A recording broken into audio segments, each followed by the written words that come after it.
Jadi al-imanu yazidu wa yanqus.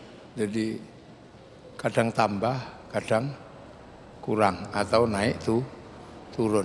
Jadi nggak ada istilah iman itu habis, itu nggak ada. Jadi inilah kelebihannya, iman itu nggak habis, nggak hilang, tapi hanya naik tuh turun. Makanya ketika orang sudah beriman, tidak boleh dikatakan imanmu hilang. Jadi tidak bisa kemudian kita menghukumi orang bahwa imannya sudah hilang, sudah bukan Islam, sudah musyrik, sudah kafir. Karena iman itu hanya dihukumi naik dan turun. Dan iman itu kan kepercayaan. Kepercayaan menghasilkan kepatuhan. Nah, kepercayaan dan kepatuhan itu memang lumrahnya dari dulu naik dan turun karena iman itu ada di hati. Nah, hati itu sebutannya kolbun, bolak-balik. Jadi bahasanya bolak-balik. Makanya bahasanya kolbun. Makanya ya muqallibal qulub, wahai zat yang membolak-balik hati ini, sabit qalbi ala dinik, tetapkanlah aku pada agamamu. Jadi sebenarnya itu sesuatu yang biasa, normal. Karena iman itu masalah keyakinan dan kepercayaan. Jadi memang bahasanya adalah naik dan turun. Tapi dengan bahasa itu adalah satu kebahagiaan buat kita bahwa iman itu tidak hilang. Hanya disifati naik dan turun, tambah dan kurang. Maka tidak boleh mengatakan bahwa imanmu hilang, imanmu tidak ada, kamu pencuri, imanmu hilang. Nggak bisa. Karena iman itu konsep paling dasar kepercayaan manusia kepada Allah. Mahwal iman. Itu iman itu luas. Ada pertama iman antu'mina billah, iman kepada Allah. Wa malaikatihi, dan malaikat Allah. Wa kutubihi, dan kitab Allah. Wal yaumil akhir, dan terhadap hari kiamat. Nah, terhadap hari kiamat itu masuk iman. Nah, iman ini ada yang bahas terus, ada yang enggak. Ada yang bahas dajjal setiap hari, ada yang bahas Ya'juj Ma'juj setiap hari, ada yang selalu mengatakan awas tanggal 15 bulan Ramadan hari Jumat akan ada asteroid nabrak bumi. Akhirnya banyak yang takut, jual harta bendanya diserahkan sama panitia hari kiamat. Terus nggak jadi. Nah itu terus kemudian orang yang nggak membicarakan kiamat disebut tidak beriman karena tidak percaya. Bukannya nggak percaya, kiai itu ada yang memang nggak bahas kiamat terlalu detail. Ketika ditanya kenapa kiai nggak ikut rame-rame bahas kiamat, karena kiamat itu bareng-bareng aja kok dibahas gitu. Yang kiamat itu kalau sendirian itu baru dibahas. Wabil qadri khairihi wa syarrihi minallahi ta'ala, dan terhadap ketentuan baik dan buruk itu dari Allah. Jadi iman itu luas. Mungkin di satu sisi terhadap Allah nggak turun, tapi terhadap yang lain naik turun itu lumrah. Tapi nggak ada yang hilang. Jadi insya Allah manusia yang sudah beriman sampai kapanpun imannya tetap ada dan kembali kepada Allah membawa iman, dan itu jaminan keselamatan yang namanya husnul khotimah. Makanya bahasanya hanya naik dan turun, kurang dan tambah, tidak ada hilang. Wah, mantap. Terima kasih Gus. Dan tadi di antara iman-iman nggak ada kan beriman kepada sosial media, nggak ada ya Gus? Nggak ada. Nah, yang menarik ini Gus, kalau kita beriman kepada Allah dan percaya dan yakin kepada Allah, sementara sekarang banyak orang yang curhat di sosial media Gus. Curhat nih, ya dikit-dikit curhat. Apakah ketika dia curhat membuka aib lagi, apakah dia itu lagi imannya turun? Gimana tuh Gus menanggapinya? Waduh, nggak bisa ya disebut iman turun dan naik gara-gara curhat di medsos gitu kan. Hanya karena memang medsos ini sehari ini sudah mewakili wajah manusia. Jadi wajah manusia itu terwakili sekarang paling banyak adalah medsos. Ya itu sesuatu yang memang harus dilewati dalam proses kehidupan ini. Kalau dulu berkata itu lumrahnya adalah dengan kata-kata, maka ketika hari ini lumrahnya berkata-kata adalah dengan huruf dan kalimat yang ada di medsos, maka kedudukan kalimat dan huruf itu sama dengan kedudukan kata-kata.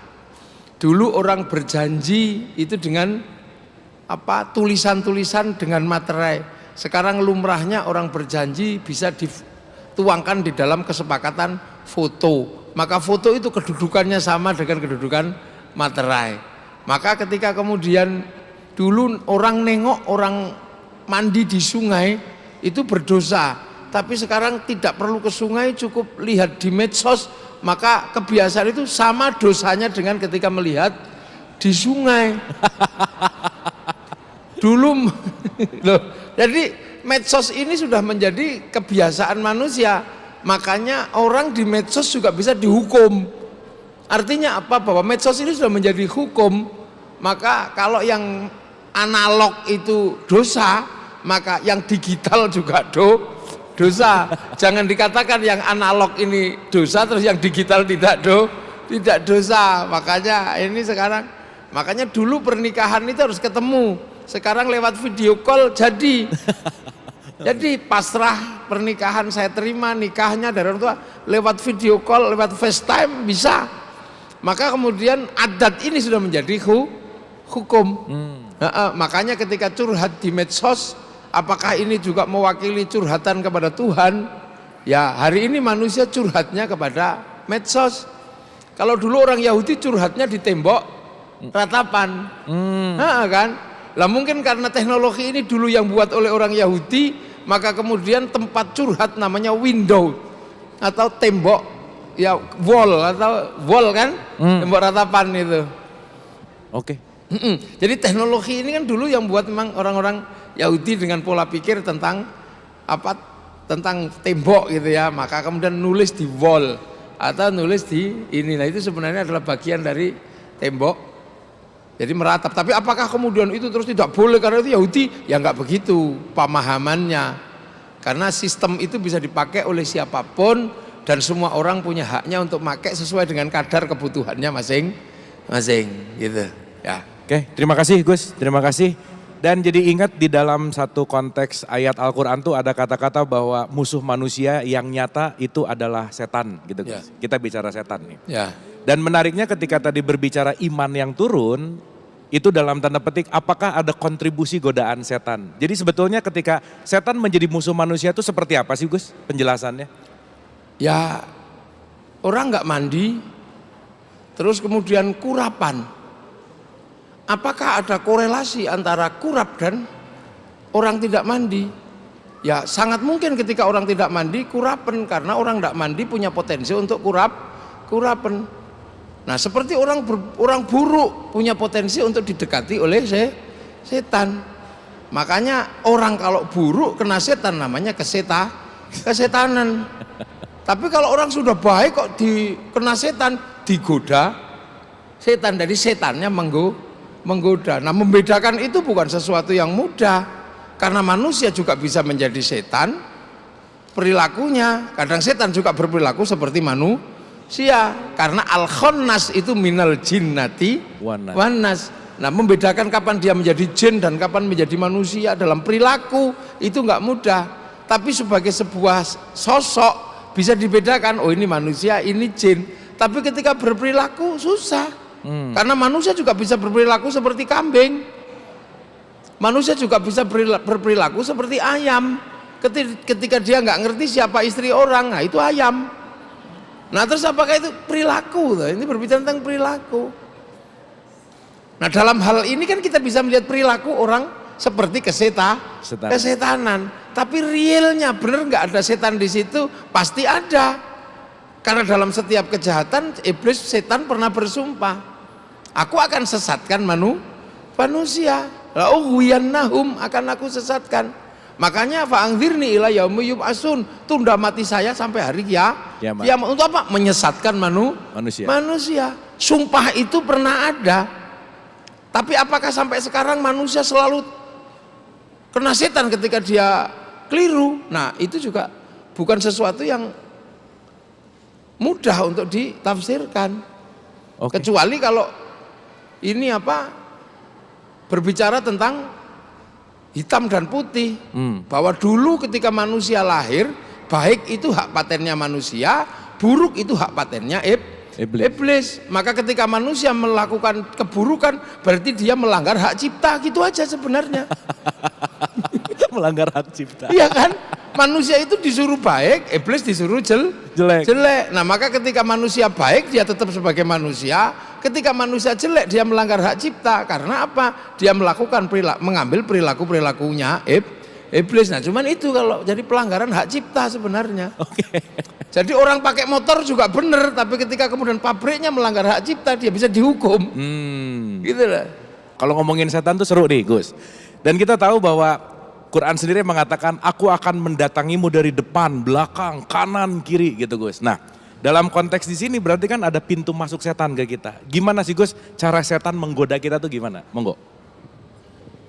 Nah kalau setan ini kan bisa masuk kemanapun. Karena setan itu makhluk ruhani. Nah manusia ini punya jasmani.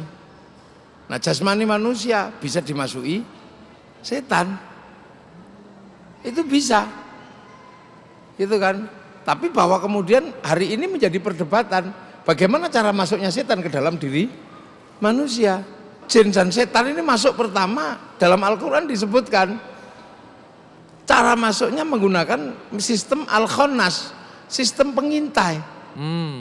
Nah, jadi mengintai gini. Nah untuk apa? Untuk bikin yuwaswisufi sudur rinas, membuat keraguan. Itu yang tekstual. Nah ragu-ragu apa? Ragu-ragu pada aturan Allah.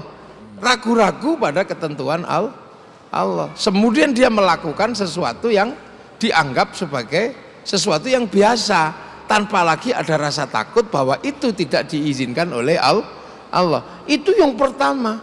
Jadi masuk ke dalam diri manusia dalam konsep dasarnya setan adalah menggunakan sistem membuat ragu-ragu terhadap akhirat, ragu-ragu terhadap sehingga melakukan kejahatan. Cuman kan konteksnya sekarang orang kemudian mengidentifikasi setan masuk itu dengan model kesurupan. Kan gitu? Iya.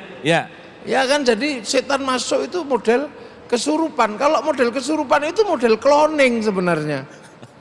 Jadi setan sedang mengkloning dirinya menggunakan manusia dan itu konsepnya bukan sesuatu yang dalam pengertian setan masuk ke dalam tubuh manusia. Kalau itu kan hanya persoalan kesurupan. Kalau kesurupan itu jadi gimana tuh Gus? Memang masuk. Masuk dan menduplikasi. Setan menduplikasi. Dan itu kan tidak kemudian berakhir kepada surga dan neraka gitu loh. Itu kan sifatnya hanya nempel terus ganggu. Kelumrahan menjadi manusia diganti dengan kelumrahan yang lain. Tapi itu sifatnya tidak ekstrim. Sifatnya tidak kemudian menghilangkan akidah, enggak. Kalau itu ya lumrah lah. Kadang manusia yang kuat juga bisa mengganggu iblis, mengganggu setan gitu. Karena setan ini kan sebenarnya jin dan setan ini kan makhluk satu galaksi. Jadi jin, setan ini tetangga-tetangga kita aja. Kalau kita lebih kuat ya sananya lari, kalau sananya lebih kuat kita yang lari gitu aja. Jadi kita bisa ngeganggu setan ya? Bisa ganggu setan, bisa. Bisa ya? Bisa, kita bisa saling ganggu. Wong itu makhluk satu galaksi kok. Yang disebut penguasa gunung ini beneran ada, tapi itu makhluk satu galaksi. Kekeliruannya kalau kita nganggap itu tuh Tuhan. Jadi banyak sekali penunggu-penunggu di sekitar kita banyak. Tapi itu makhluk satu galaksi ya, bisa aja kelahi bisa. Kalau kemudian kita lebih kuat maka bisa kita suruh, bisa. Kita suruh dan itu nggak ada urusannya dengan musyrik, dengan apa enggak. Seperti kita ngambil sapi dari tengah hutan kemudian kita suruh bajak sawah.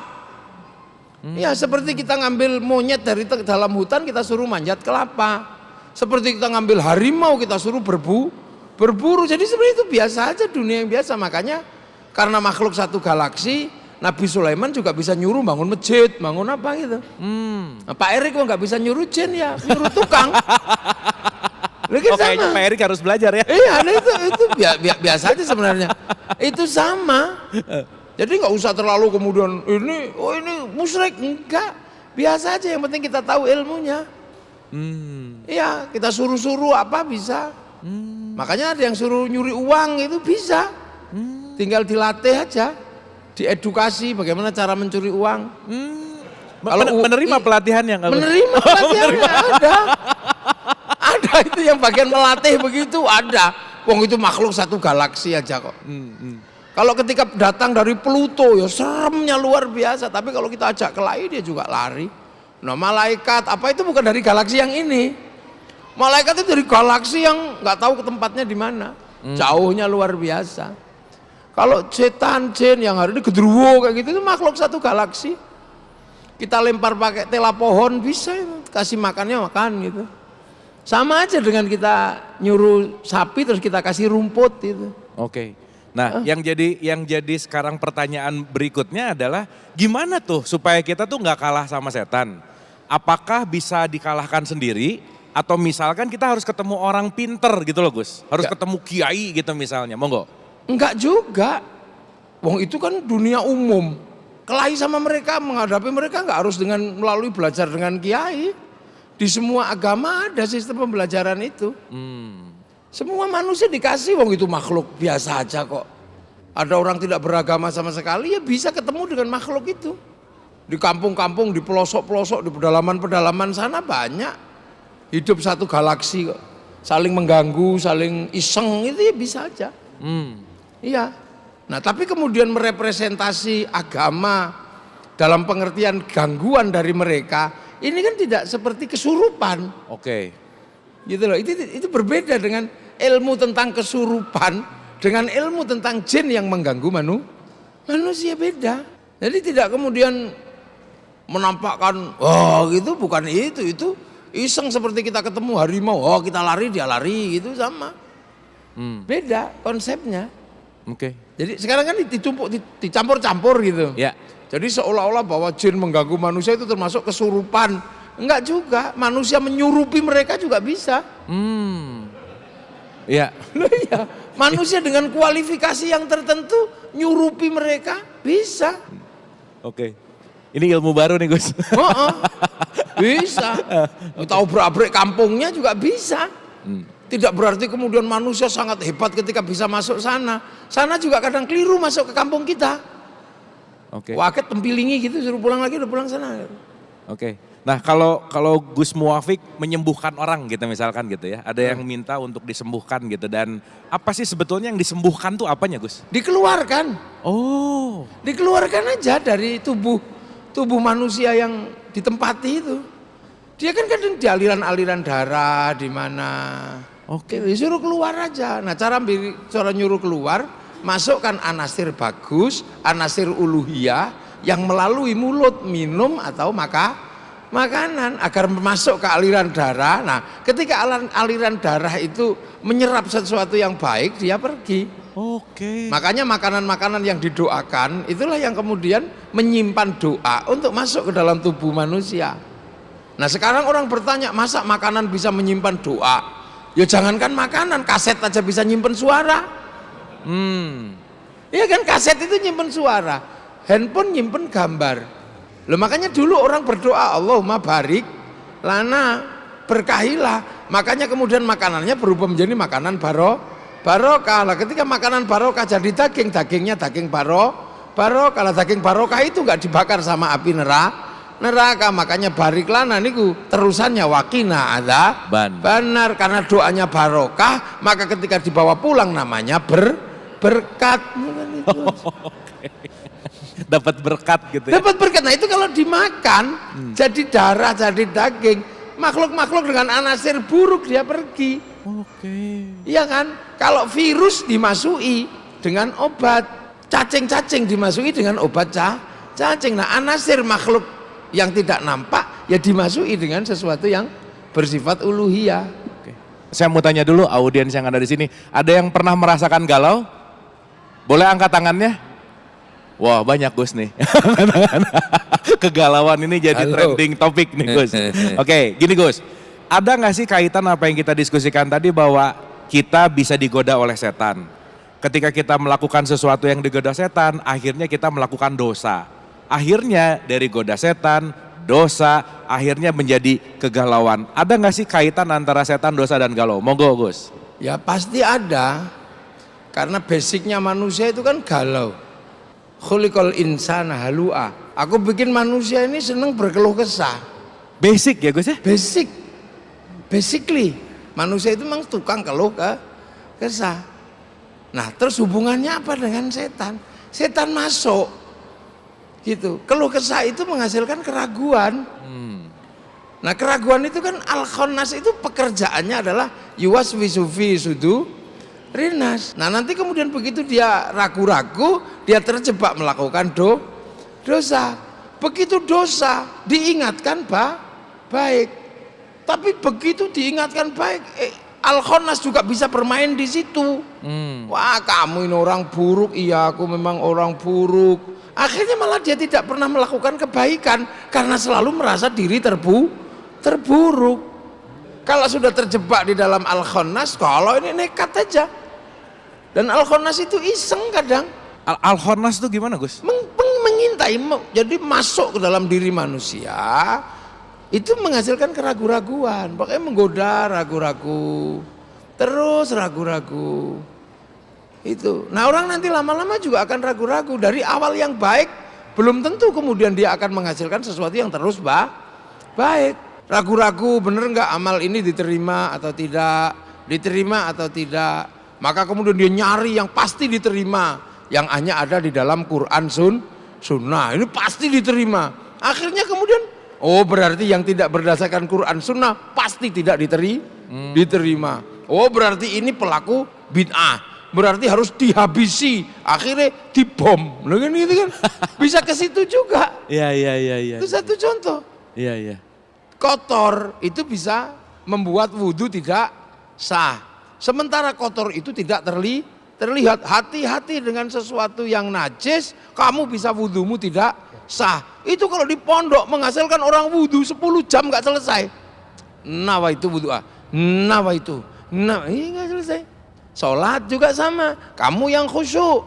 Kalau kamu berpikir yang lain maka sholatmu tidak khusyuk. Sholat tidak khusyuk pasti tidak diterima. Terus tiba-tiba orang pengen khusyuk, menghilangkan pikiran selain Allah. Bagaimana menghilangkan pikiran selain Allah? Wong pada Allah aja belum pernah ketemu. Loh akhirnya usolli. Waduh masih mikir utang, nggak jadi. Usolli, masih mikir anak, usolli. Itu ada di pondok itu, sholat sampai 10 jam, sampai 5 waktu nggak terjadi sholat, karena ragu-ragu usolli. Allah itu ada. Nah, jadi itu bisa pisau bermata dua, kadang hadirnya baik, buruk, gitu masuk. Oke. Gitu loh, makanya penampakan al-khannas itu macam-macam. Kalau kiai tiba-tiba didatangi oleh perempuan yang memang secara fisik bentuknya sudah aneh gitu, langsung connect, ini paling juga orang jelek gitu kan, udah malah berhenti. Tapi kalau yang datang rapi, bajunya bagus, jilbabnya bagus, lirik-lirik juga. Makanya nggak mungkin al-khannas itu mendatangkan yang aneh, yang jelek itu. Lebih baik datangkan yang bagus. Tapi dari yang bagus lirik-lirik juga, akhirnya nikah juga, rumah tangganya rusak juga. Ya kan? Jadi Pak Erik hati-hati. Itu kalau yang datang ke Pak Erik langsung celananya segini, tatonya segini, mungkin langsung refleks. Itu enggak lah, enggak gitu . Tapi begitu yang datang itu cantik, rapi gitu, lirik-lirik juga. Tapi kalau itu diambil juga, rumah tangga rusak juga. Nah itulah. Nah, itu jago itu. Oke. Makanya ada yang mengatakan itu mekanisme iblis itu ya begitu. Mekanisme iblis. Iblis engineering gitu. Sistem manajemen iblis. Oke Gus, ini menarik dah. Ini juga banyak pertanyaan tentang gini Gus. Apa sih yang membuat orang mudah galau? Kok sekarang tuh kayak yang rapuh gitu Gus, dikit-dikit galau gitu. Monggo. Kenapa sekarang orang semakin mudah galau? Karena sekarang orang ini komunikasinya searah. Iya kan? Karena nggak punya temen. Karena hampir seluruh sistem sosial ini kan diambil alih oleh smartphone. Ya. Ini diambil alih ini semua. Jadi orang kemudian berhadapan dengan ini semua, dia nggak punya teman, nggak berinteraksi. Jadi akhirnya orang tidak bisa kemudian komunikasi timbal balik. Dia merasa eksis kalau sudah berhadapan dengan handphone. Sementara smartphone nggak bisa ngapa-ngapain, nggak bisa kasih saran, nggak bisa apa, kecuali Google. Hai Google, gitu kan? Nah itu termasuk problem kekinian. Oke. Iya, kiai juga ngajar santri juga capek sekarang. dihukum lari bisa mati. Karena dulu anak-anak dihukum lari nggak ada masalah. Karena sebelum mondok, kalau ngambil sesuatu dikejar yang punya, lari. Nah anak sekarang larinya di game. Nah kalau disuruh lari beneran, mati. Anak dulu mainan anak-anak dibully temannya, biasa. Makanya ketika kemudian di pesantren dibully, tahan. Anak sekarang nggak pernah dibully. Dibully handphone nggak pernah, di game juga nggak pernah. Maka kemudian ketika praktek dibully, ya dia bisa sakit hati. Itu mudah galau. Oke. Makanya berteman itu kan penting, manusia itu makhluk sosial. Kita juga kalau kembali ke Quran Gus, sering dengar juga bahwa obat galau itu adalah Quran. Nah mungkin bisa kasih penjelasan dan pencerahan kepada kita, surat apa sih di Quran atau apa yang harus dibaca ketika galau Gus, monggo. Oh ya macam-macam, tinggal galau kenapa. Kan gitu, kalau galau istri cerewet ya summum bukmun umyum faum lah. Ini penting banget nih kayaknya. Iya kan? Penting nih, iya benar-benar. Ya kan galau kenapa gitu kan. Kalau galau karena cinta ditolak, ya galau innahu min Sulaiman wa innahu bismillahirrahmanirrahim Allah ta'alu alayya wa'tuni muslimin. Kalau galaunya seorang pemburu, ya wa ma romaita id romaita walakinallaha roma. Kalau galaunya seorang tukang kelahi, ya idza batostum jabarin. Nah kalau galaunya orang tidak punya kerjaan, ya fatahu ya rozak. Kan semuanya ada kan. Tapi kalau kemudian galaunya akut, ya seluruh Quran. Iya kan obat gitu loh. Kita ini cuma dikasih tahu bahwa Quran itu obat. Pemilik obatnya siapa? Allah. Makanya bacalah Quran, urusan cara mengobatinya ya urusan Allah. Jadi Allah yang mengatakan kamu baca Quran itu sebagai obat. Kita cuma disuruh baca.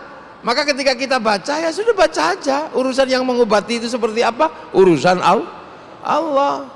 Nah kita kadang terus kemudian mendikte pangeran tolong diobati.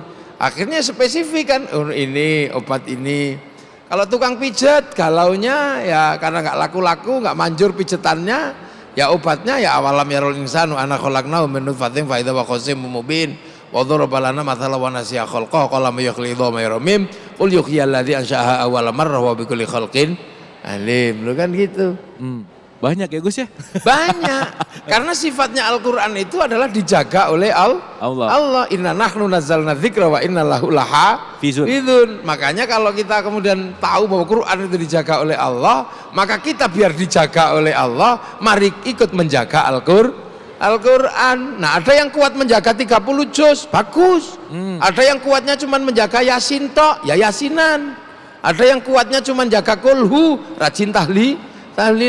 Ibu-ibu di Jawa kuatnya cuma jaga nun, ya kalau dipanggil suaminya jawabannya nun, itu aja. Itu kan cara agar seluruh orang di Indonesia oleh orang-orang tua kita semuanya biar ikut menjaga Al-Quran.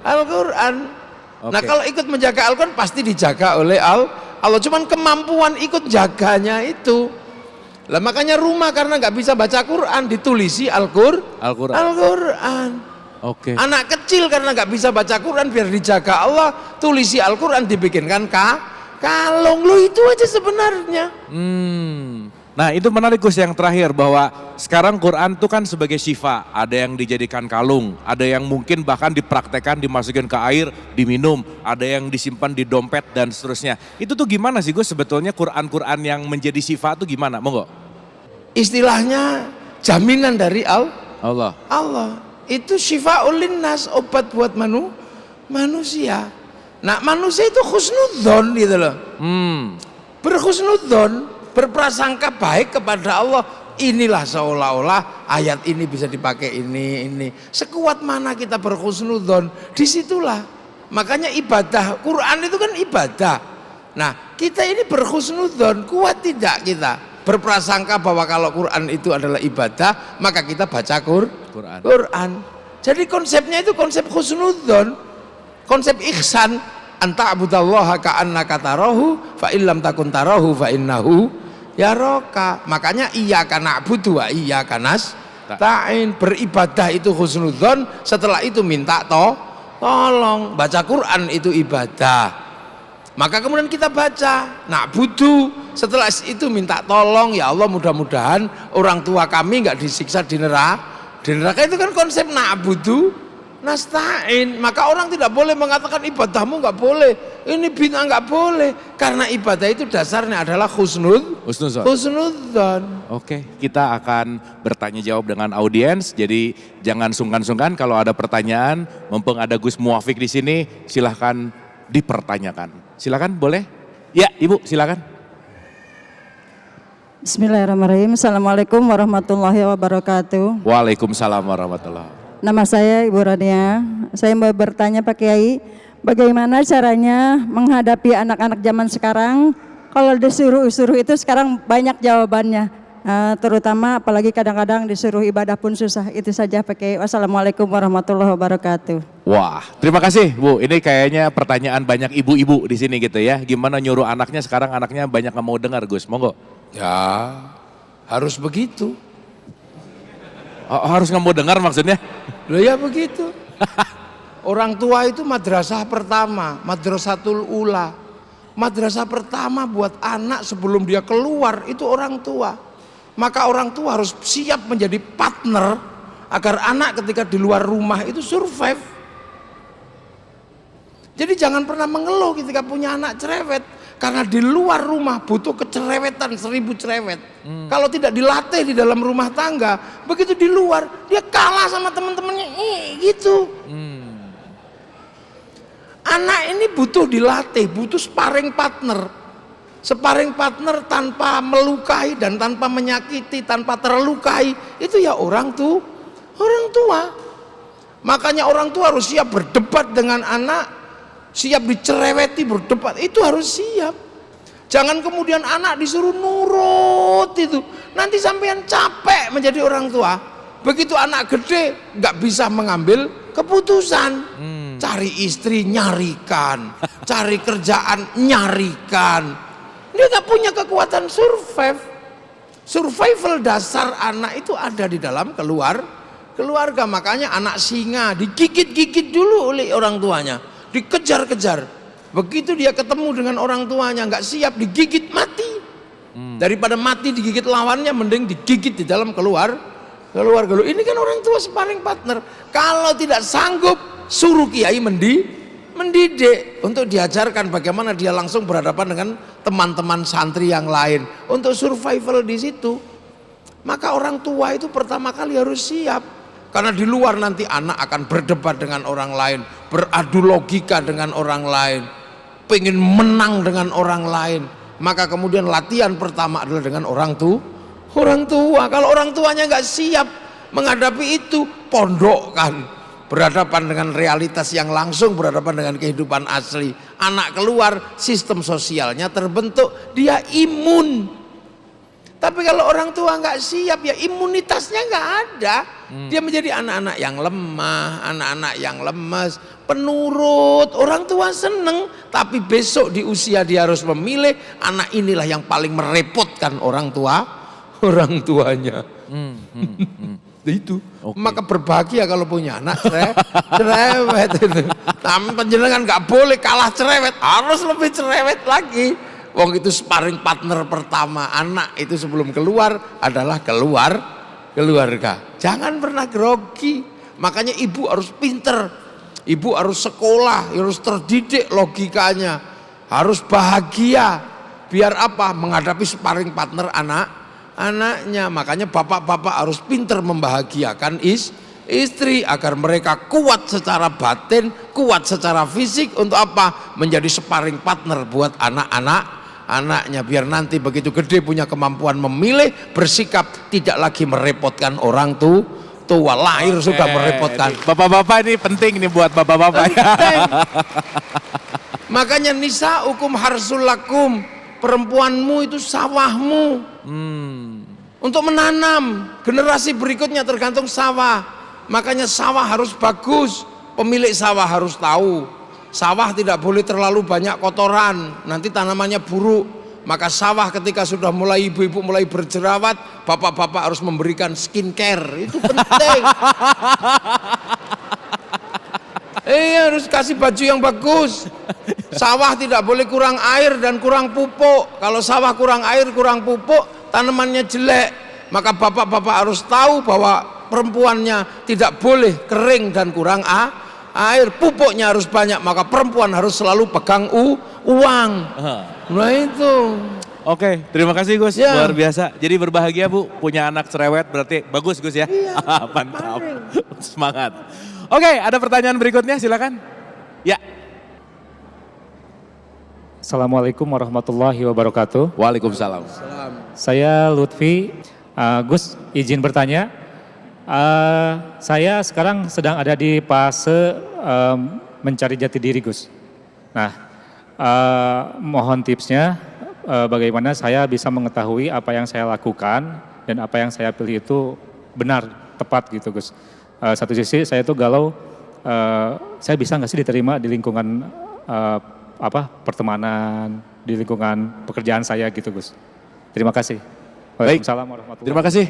Bagus banget pertanyaannya. Jadi teringat dengan statement man arafah nafsah faqad arafah robah, Gus. Siapa mengenal dirinya, mengenal Tuhannya, dan tadi pertanyaan berkaitan dengan pencarian jati diri gitu.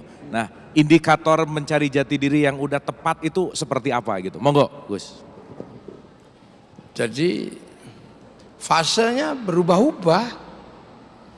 Jati diri itu fasenya berubah-ubah. Kalau anak-anak jati dirinya yang penting bisa main, udah. Dia merasa eksis kalau sudah bisa bermain.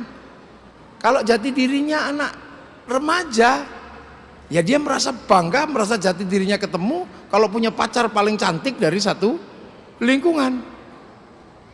Nah, kalau kemudian orang yang sudah berumah tangga, jati dirinya adalah seorang bapak. Bagaimana dia bisa menghidupi, bisa apa? Setelah itu geser. Jati diri apa? Merasa kemudian harus menyiapkan bekal kembali kepada Allah. Nah, saat itu makanya kalau di dalam tradisi di Jawa itu ada tembang. Tembang pertama namanya Mas Kumambang kelahiran. Ya kan? Setelah itu si Mijil lahir. Jati dirinya kelahiran. Habis itu si Kinanti jadi anak-anak yang harus disangoni kanti agomo, kanti akhlak. Setelah itu Sinom jadi anak muda. Habis itu Asmorondono. Jadi manusia itu fasenya berubah-ubah. Oke.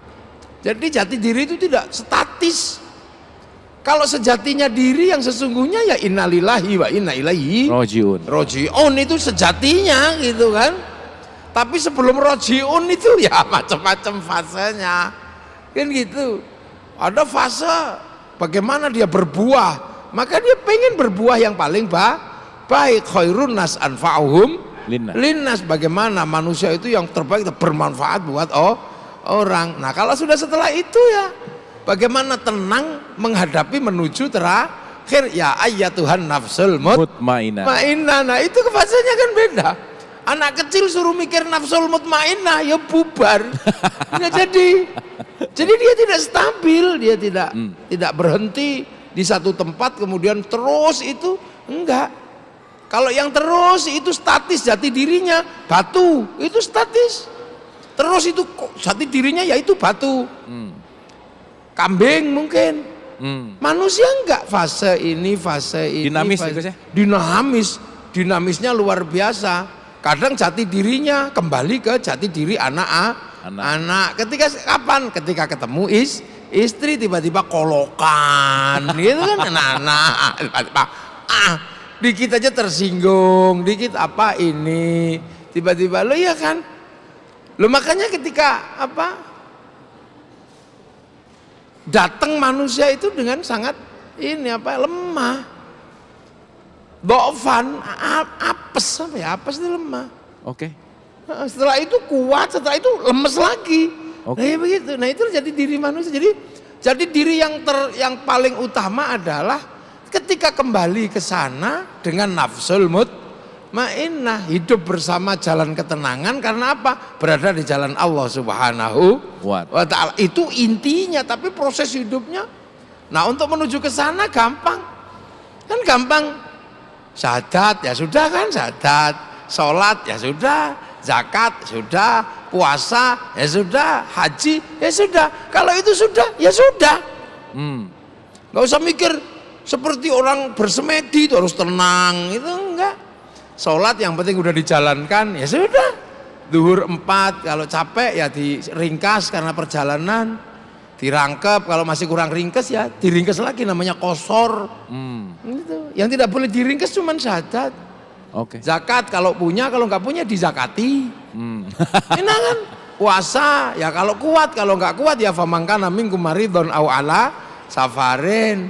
Haji kalau mampu, kalau enggak ya nggak apa-apa. Wong manis tato'a ilaihi sabila. Yang tidak boleh hilang itu apa? Asyhadu an la ilaha illallah wa asyhadu anna muhammadar rasulullah. Itu. Mantap Gus, terima kasih. Boleh tepuk tangan untuk Gus Muwafiq. Alhamdulillah. Alhamdulillahirrahmanirrahim. Sedulur-sedulur semuanya, sahabat Gus Muwafiq, sudah kita simak bersama ceramah Gus Muwafiq ya. Semoga kita bisa mengambil manfaat dan juga mendapatkan barokah dari apa yang sudah kita terima dari ceramahnya Gus Muwafiq. Gus Muwafiq menyampaikan banyak hal ini dalam rangka peringatan Maulid Nabi ya. Selain kisah-kisah Nabi, bahwasannya Nabi itu juga seperti kita manusia, dibuat dari material bumi, sehingga Nabi Muhammad SAW juga memiliki sifat kemanusiaan seperti halnya orang lain. Akan tetapi Nabi Muhammad SAW itu dijaga oleh Allah Subhanahu wa Ta'ala, sehingga diberikan sifat namanya sifat maksum, yaitu dijaga dari keburukan, dijaga dari hal-hal yang secara umum itu dialami atau dilakukan oleh orang awam. Sekalipun demikian, Nabi Muhammad juga tetap pernah melakukan kekeliruan atau pernah lupa. Setidaknya Nabi Muhammad ini juga pernah lupa. Jadi itulah menunjukkan bahwa Nabi Muhammad juga manusia, tidak sempurna seperti Allah. Karena apabila Nabi Muhammad itu di benar-benar sempurna, maka nanti orang awam atau umatnya bisa menganggap Nabi Muhammad sebagai Tuhan. Nah, kisah-kisah Nabi Muhammad sejak kecil, dewasa sampai tua juga kisahnya hampir serupa dengan kisah manusia lainnya. Nabi Muhammad lahir bahkan sudah yatim, umur 2 tahun sudah ditinggal wafat ibunya, dia ikut kakeknya, jadi mengalami kepahitan hidup. Sampai Gus Muwafiq juga menyampaikan dalam ceramahnya, Nabi Muhammad juga pernah ditolak cintanya, yaitu oleh adiknya atau kakaknya Sayyidina Ali karramallahu wajhah. Berarti itu anaknya pamannya Nabi ya, putrinya paman Nabi Abu Thalib. Itu Nabi Muhammad SAW itu jatuh cinta, namanya lupa itu, di ceramahnya Gus Muwafiq ada itu. Dan bahkan Nabi Muhammad ditolak cintanya sampai putri dari Abu Thalib itu menikah menjadi janda. Itu ditanyakan lagi oleh Nabi Muhammad SAW, itu tetap ditolak. Nah itulah, sehingga jadi seperti Gus Muwafiq menyampaikan, ditolak cintanya oleh perempuan itu sunnah Rasulullah. Itu luar biasa sekali. Namun demikian, tentunya Nabi Muhammad SAW sebagai suri tauladan, sebagai uswatun hasanah, itu memiliki perilaku, sikap hidup, dan juga tauladan yang lain yang tentunya yang akan menjadi contoh bagi umatnya. Nah, semoga kita semua bisa meniru Nabi Muhammad SAW, walaupun tidak semuanya ya. Kalau semuanya itu sangat-sangat tidak mungkin bagi orang awam seperti kita. Karena kita ini umat muslim, terutama di Indonesia itu umat muslim yang sangat jauh dari jangkauannya dari Nabi Muhammad SAW. Secara teritorial, Nabi Muhammad SAW dahulu lahir dan besar, bahkan berdakwah di Mekah, Mekah Madinah, di Arab, di tanah Arab ya. Bahkan itu tempo dulu, sampai sekarang kita hanya mendengarkan cerita-ceritanya. Namun demikian, umat Islam Indonesia itu disebut sebagai umat Islam yang sangat dicintai oleh Nabi Muhammad SAW. Karena apa? Karena umat Islam di Indonesia itu orang yang tadinya memiliki agama kuat, yaitu Hindu Buddha yang sama-sama menyembah Tuhan, memiliki kitab namanya Sutasoma dan kitab itu ya Sutasoma. Itu juga sudah memiliki sistem keberagamaan, sistem keagamaan, sistem sosial, sistem pemerintahan yang bahkan dibandingkan Arab pada saat Nabi belum lahir itu sudah maju, sudah mapan orang-orang di Nusantara ini dengan agamanya Hindu dan Buddha. Nah, makanya sebetulnya itu sangat sulit bagi para penyebar agama Islam ke tanah Nusantara ya, kalau tidak dilantari oleh Wali Songo ini, mungkin Islam di Indonesia mungkin tidak menjadi Islam mayoritas. Namun demikian alhamdulillah sekali kita berbangga, orang yang jauh dari Arab, yang tidak, bahkan kita belum pernah tahu tanah Arab seperti apa, tapi kita bisa beriman kepada Allah Subhanahu wa Ta'ala, bisa mencintai Nabi Muhammad SAW. Bahkan perayaan keagamaan, tradisi keagamaan atau seperti peringatan Maulid Nabi ini luar biasa meriahnya di Indonesia. Bahkan itu dilaksanakan di setiap kampung-kampung, tidak hanya di stadion, tidak hanya di kota-kota besar, tapi tingkatannya sudah tingkat kampung. Ini sudah hampir di masyarakat dengan komunitas muslim yang besar ini mengadakan peringatan Maulid Nabi. Bahkan di kampung, di majelis-majelis ini juga diperingati. Ini yang tidak terjadi di negara-negara Islam lainnya. Luar biasa sekali, alhamdulillah kita semua diberikan iman, walaupun imannya ini iman yang biasa-biasa saja, tapi alhamdulillah kita bisa hidup di negara dengan mayoritas Islam terbesar di dunia. Begitu sedulur-sedulur semuanya, terima kasih sudah bersama. Semoga selalu diberikan kesehatan, istiqomah, dimudahkan segala urusan, dijauhkan dari kesulitan. Dan jangan lupa simak video-video Kusuma Fik lainnya yang luar biasa. Terima kasih. Wassalamualaikum warahmatullahi wabarakatuh.